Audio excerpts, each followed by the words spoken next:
একটা বিষয়ে খুব মনে পড়ছে।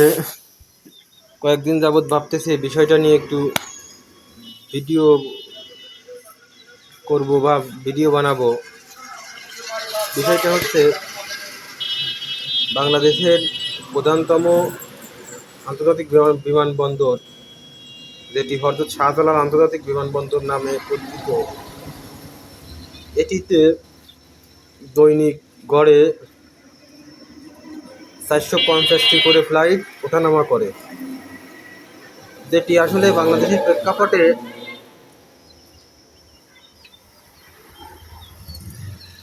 একটি মাত্র রানওয়ে দিয়ে 450টি থেকে 400টি ফ্লাইট ওঠানামা করা খুবই চ্যালেঞ্জিং এবং একরকম দুঃসাধ্য ব্যাপার। তো আসলে অনেক অপেক্ষমান রাখতে হয় পরবর্তীতে আসা বিমানগুলোকে, যে বিমানটি উড্ডয়ন করে বা অবতরণ করে। যেহেতু একটি মাত্র রানওয়ে জ্যাম থাকে, তো অন্যান্য বিমানগুলো ইঞ্জিন চালু করে অপেক্ষা করতে হয় ওড়ার জন্য, এবং অন্য একটি বিমান বা অন্য একাধিক বিমান আকাশে ওঠানামা বা ঘোরাফেরা করে, আকাশে ঘোরাঘুরি করে, নামার জন্য অপেক্ষা করে। তো এখন আমার প্রশ্ন হচ্ছে যে বাংলাদেশে কেন দ্বিতীয় রানওয়ে হচ্ছে না শাহজালাল আন্তর্জাতিক বিমানবন্দরে? একটি দেশের প্রধানতম বিমানবন্দরে এবং বাংলাদেশের মতো উন্নয়নশীল দেশের বিমানবন্দরে, যার অর্থনৈতিক ভলিউম বেড়েছে, সব কিছুর জনসংখ্যা বেড়েছে, দেশের আয় উন্নতিও বেড়েছে, কিন্তু যাত্রী সেবা, যাত্রী চাহিদা, যাত্রীর সংখ্যা সব কিছুই বেড়েছে, কিন্তু এই যে একটি মাত্র রানওয়ে দিয়ে দেশের প্রধানতম বিমানবন্দরটি চলতেছে, আসলে ঢাকা শহরের আশেপাশে এত জায়গা নেই যে অন্য একটি বিমানবন্দর এবং সুপরিকল্পিত এবং বৃহৎ আকারে, বিশেষ করে শাহজালালের চেয়েও বড় কোনো বিমানবন্দর তৈরি করার মতো, রানওয়ে বা আন্তর্জাতিক মানের বিমানবন্দর তৈরি করার মতো কোনো জায়গা বাংলাদেশে নাই। এবং জায়গা বলতে দেখা গেল মুন্সিগঞ্জে করলে সেটা ঢাকা থেকে অনেক দূর হয়ে যায়। আবার ময়মনসিংহে জায়গা আছে, কিন্তু করলে সেটাও অনেক দূর হয়ে যায়। এলিভেটেড কানেক্টিভিটির মাধ্যমে যোগাযোগ করতে হয়, যেটা অনেক ব্যয়বহুল। কিন্তু বিশ্বের যে বড় বড় যে শক্তিধর রাষ্ট্রগুলো বা উন্নত রাষ্ট্রগুলো, সেগুলো বিমানবন্দরগুলো একটু শহর থেকে একটু দূরে থাকে। ঢাকা শহরের বিমানবন্দরও দূরে ছিল, শাহজালাল বিমানবন্দর দূরে ছিল, কিন্তু ঢাকা শহরের বৃদ্ধির কারণে এবং অ্যাকোয়ারের কারণে বিমানবন্দরটি এখন ঢাকা শহরের ভিতরে চলে এসছে। এটি কিন্তু ঢাকা শহরের বেশ বাইরে, অন্তত 10 কিলোমিটার বাইরে ছিল।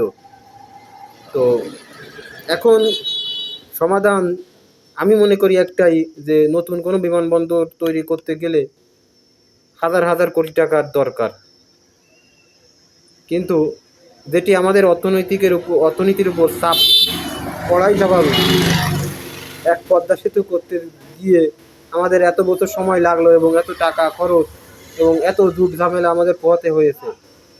তো আমি মনে করি, আমার সাজেশন, আমার ক্ষুদ্র মস্তিষ্কে যেটা আমার সাজেশন, যে আমি এই বিষয়গুলো নিয়ে একটু ঘাটাঘাটি করি।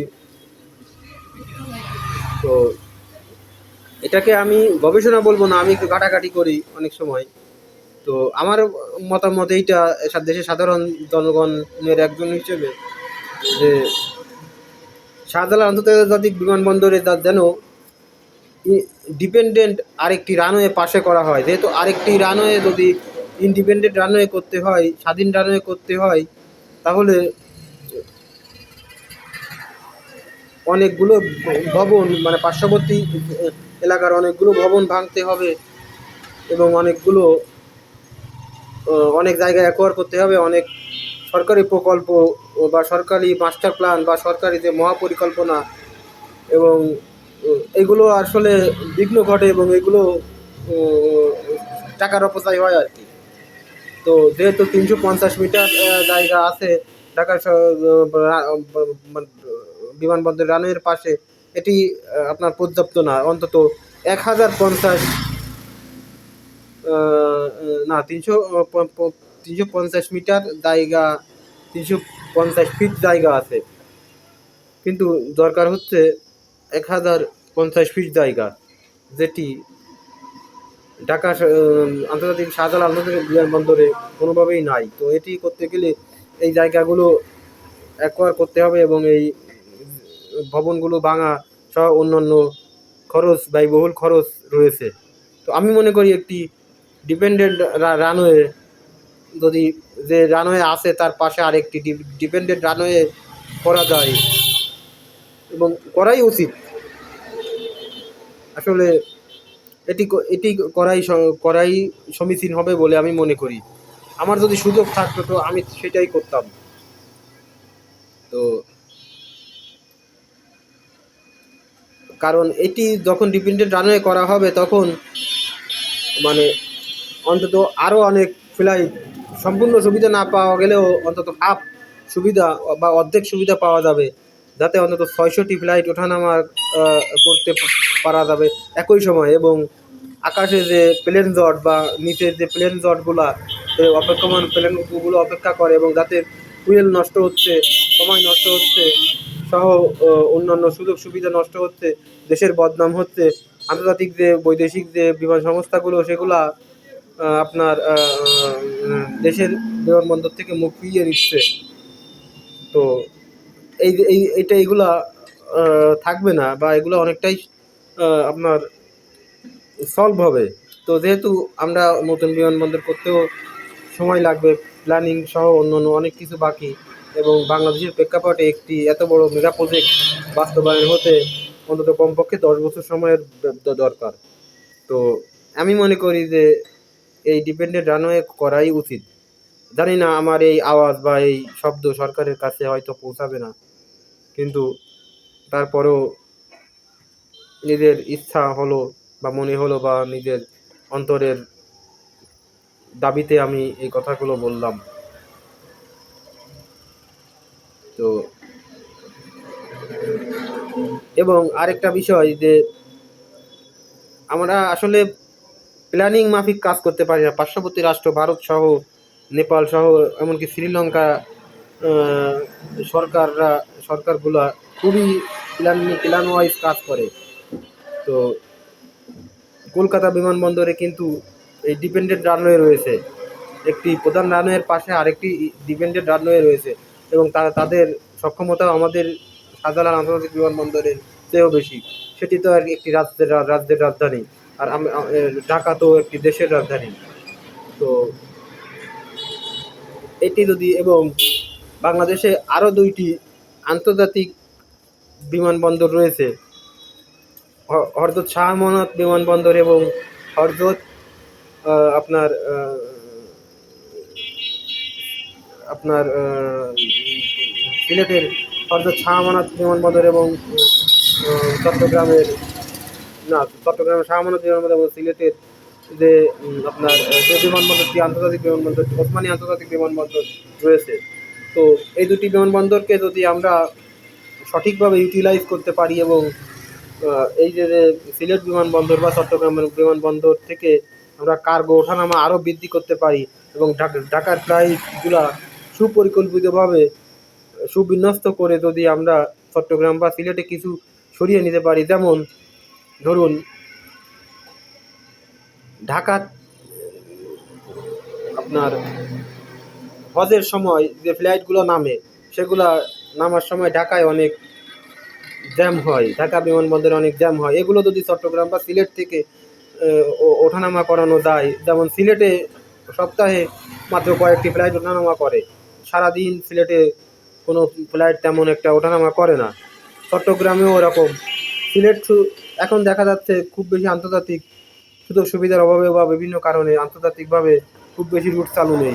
তো এটাকে যদি আমরা কার্গো হাব বা এরকমভাবে ব্যবহার করতে পারি, শোনা গেছে কিছুদিন আগে ভারত থেকে কার্গো যেত, বাংলাদেশের কার্গোগুলো ভারত থেকে যেত, যেটা অর্থনৈতিকভাবে খুবই আপনার খুবই ব্যয়বহুল একটি বিষয় ছিল। তো এগুলো যদি আমরা আমাদের বিদ্যমান যে বিষয়গুলো আছে, বিদ্যমান যে বিমানবন্দরগুলো আছে, এগুলো দিয়ে সারতে পারতাম, তাহলে খুব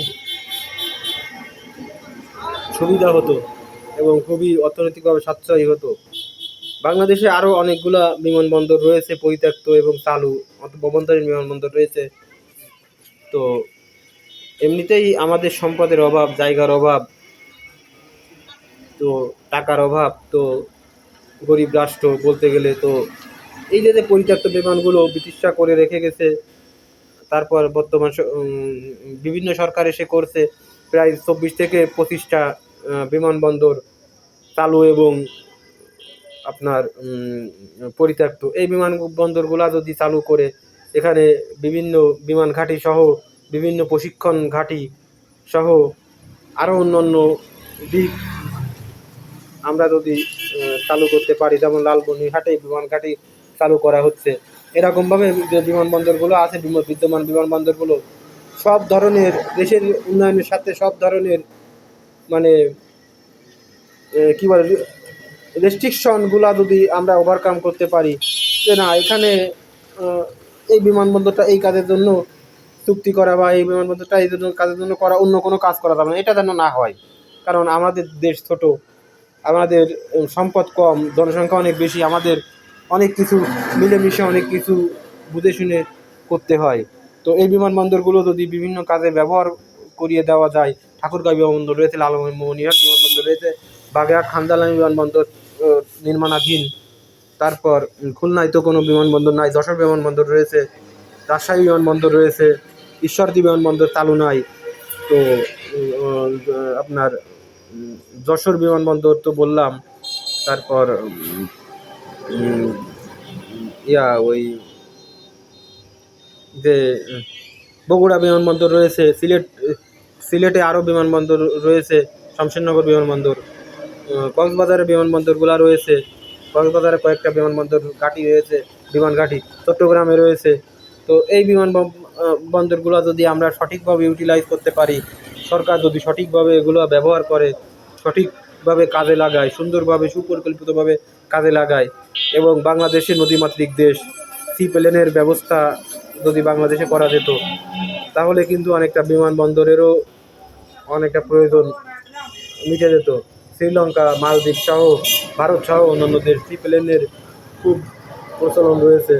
তো আমাদের নদীমাতৃক দেশ, এত বড় বড় নদী রয়েছে, এত নদীর পাশে এত এত এত শহর, প্রত্যেকটা শহরের পাশে, বড় বড় শহরের পাশে এক একটি নদী রয়েছে। আমরা যদি সি প্লেন সিস্টেম চালু করতে পারতাম, তাহলে আমাদের আরও পর্যাপ্ত জায়গার প্রয়োজন হতো না, আরও আমাদের বিমানবন্দর করার খরচ অনেকটাই বেঁচে যেত।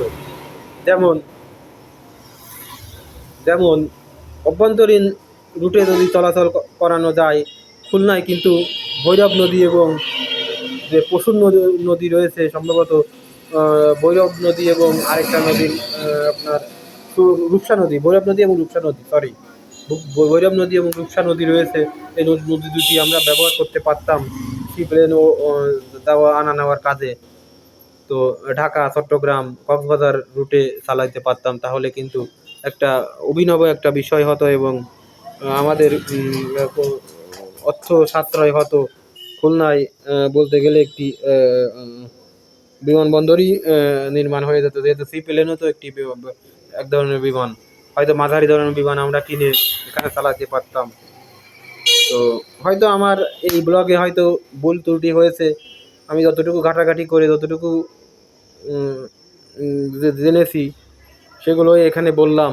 তো মেহরবানি করে এটি যাতে সরকারের দৃষ্টি আকর্ষণ হয় এবং সরকার যাতে এ ব্যাপারে একটু সজাগ হয় এবং একটু ভেবে দেখে, তো সেই জন্য আহ্বান জানাচ্ছি। ধন্যবাদ সবাইকে।